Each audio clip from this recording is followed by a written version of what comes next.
D P او ننکانہ صاحب ارسلان زاہد کی ہدایت پر ضلعی پولیس نے 12 ربیع الاول کا سیکیورٹی پلان جاری کر دیا۔ 800 سے زائد پولیس اہلکار سیکیورٹی کے فرائض سر انجام دیں گے۔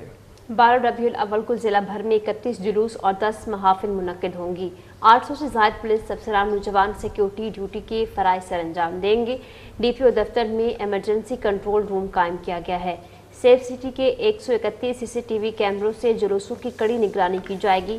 جلوسوں کے چاروں اطراف اور چھتوں پر سیکیورٹی ڈیوٹی لگائی گئی ہے۔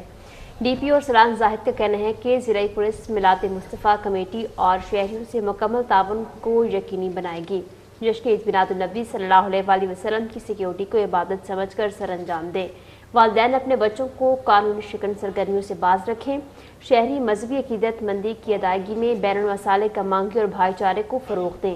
جشن عید میلاد النبی صلی اللہ علیہ وآلہ وسلم کو پرامن بنانے کے لیے تمام اقدامات بروئے کار لائے جائیں گے۔